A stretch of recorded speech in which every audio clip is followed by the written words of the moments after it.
Said we should introduce ourselves. My name is John Roland Davila, and he was my father. And we don't get to choose our relatives or friends. You know, we can choose our friends, and we can't choose our relatives. But I feel very privileged that my father was my father. And first of all, before I get started, I want to thank the Lord Jesus Christ for everything in our lives. And I know I come from a super Baptist family. I know that. Because people would ask me, what church do you go to? Hey, I'm a Baptist, and I come from a super Baptist family. So that's thanks to my grandfather. And I think all my cousins can attest to that. And my Uncle David, you know, he spoke of my dad's character. And my father was a unique person. So I'm not going to take too long, but I've got a few things to say if you just bear with me. And I know we got started a little bit late. My mom, God bless her, you know, she was sick this morning, so she's healthy now, and I'm glad she's here. So thank you for the prayers that were needed immediately for that. But about my dad's character, I want to tell 3 stories about that. When we lived in West Texas, in Cayanosa, that's pronounced Cayanosa.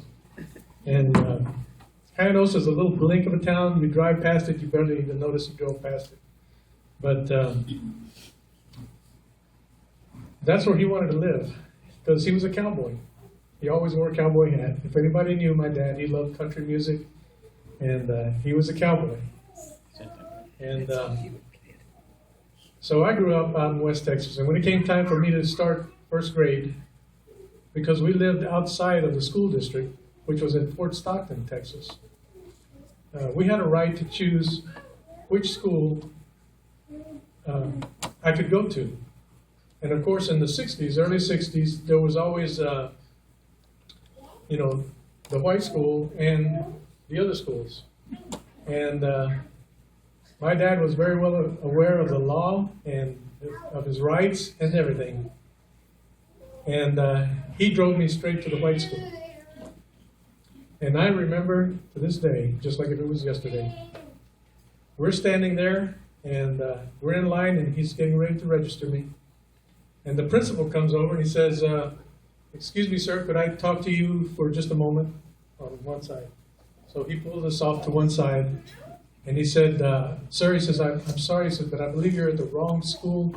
He said, I think your son would be much happier in the other school on the other side of the tracks. And if anybody knows my dad, he did this. And he said, well, sir, he says, we live in Cayanosa. He says, and we have a right to decide which school my son will go to. He says, and I want my son to go to school here. And just so you know, I was the first Hispanic to go to an all-white school in West Texas. The next year, more Hispanics started integrating and coming over to the school and everything, but my dad taught me something that lasted my entire life, and that was stand up for yourself. Know your rights and stand up for yourself. So that was a great impression to me when I was young, because I thought he was in trouble. That was a principle after all, you know. And the second story I'd like to tell you about is about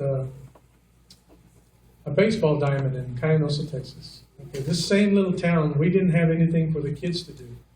I mean, we were all running around getting into trouble, breaking into old warehouses and stuff like that, and, you know, walking through the fields and the cornfields and stuff, so we didn't have anything to do. And so parents would get together and they'd talk about, well, I don't know what I'm going to do with so-and-so, and I don't know what I'm going to do with so-and-so. And my dad worked for Dresser Engineering, which was out of Oklahoma, and they were working for a factory that was being built there near Cayanosa. So he was a mechanic working for them. And he went straight to his boss and he said, I need to borrow your backhoe for a few days. The boss says, well, you know, you're a mechanic, you know, do you even know how to work a backhoe? He says, oh yeah. He says, I can run a backhoe. And he said, well, what do you want it for? He said, well, where I live is a small town. Says, we got a lot of boys that don't have anything to do. He says, I want to build a baseball diamond, at least so they can go and play and practice.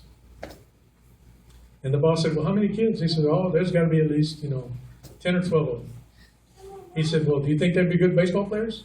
He said, yeah, I think they'd be good baseball players. He said, all right, make a list of everything you need, concrete, equipment, everything. He says, and I'm going to send the crew out there, and you be in charge of building that baseball diamond. Wow.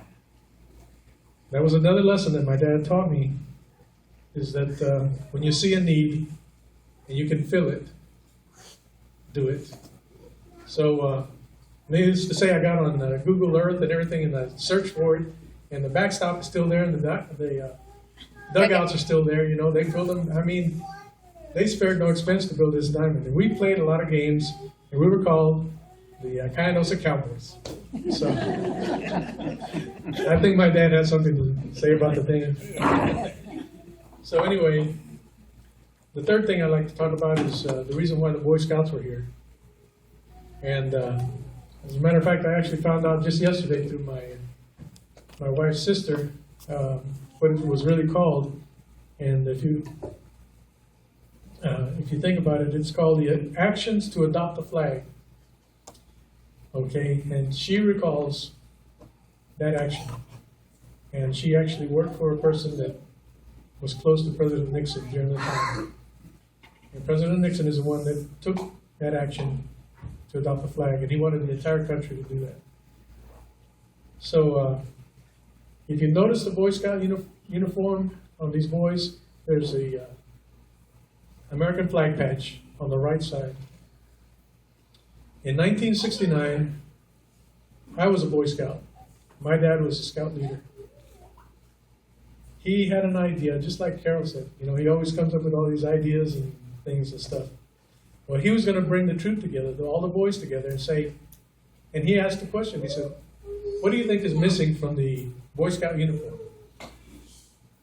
And he says, specifically on the right side, he says, there's nothing there. He said, do you think we could put something there? Of course, the kids said, yeah, let's do this and let's do that. Let's tear the sleeve off, and all that crazy stuff, And he said, well, of course, he already knew what he wanted to do, but he said, how about if we put an American flag there? So that any Boy Scout, if he goes out of the country, they would recognize him as a Boy Scout and from the United States. And everybody said, yeah, I'm so glad we thought of that and stuff. So, he involved us in all that. And he wanted us to be a part of that. And my father wrote a letter to the Boy Scout Council. And from this council, it went all the way up to President Nixon. And as you may not know it, but the President of the United States is the honorary Scoutmaster to all the Boy Scouts. And President Nixon loved the idea so much, he adopted it for the police departments throughout the country. And he signed it and said he approved it. So the Boy Scouts and the police department were approved for having the American flag patch on their uniform. So that's, when you see a policeman and you see that, or when I see that, I think of my dad. And those are 3 points that I wanted to share with everyone, and I'm thankful for him for doing that. And the next part I'm going to read, because I wanted to make sure I got it right. And I wrote it down. I typed it up. My father's middle name was Trinidad. That's Trinity in English. And Carol's right. He didn't like his middle name very much. And he even had his birth certificate changed. That's how much he didn't like it. And, my cousins, when we were very young, I just loved it. Whenever we go to their house, Uncle Trini, Uncle Trini, Uncle Trini. And they'd all come and hug him and, and everything. And we'd all go play. And that was a name of endearment that they had for my father. And of course, we were little, and you can see these little ones here. That's about the age that we were. But I'm guessing right now, today, my Father in heaven loves that middle name. the Father, Son, and the Holy Ghost. And so, you know, when we were in the hospital, I had some of my family members ask me, you know, I don't really know that Dad was saved. I don't know that, you know, anybody spoke to him about it. So I want to share a little bit about that subject. And I can tell you that he is saved and he is in heaven. I believe that God has a plan for all of us. That plan is that we all come to believe in His Son, Jesus Christ. I believe the last chapter of God's plan for my father began a little over a year ago. In May of last year, circumstances led to my father to our home for almost 3 months. His health was failing, and to make a long story short, Debbie, my mom, and I started covering him with love and working towards healing his body. See, he was diabetic. And see, part of God's plan was, I became a diabetic 3 years earlier. So Debbie and I have to give her a lot of credit, you know, along with everything else, is that she took it as a project and said, we're going to find out what diabetes is, and we're going to beat this thing. So she found out what I could eat, what I couldn't eat, what I had to give up, and everything.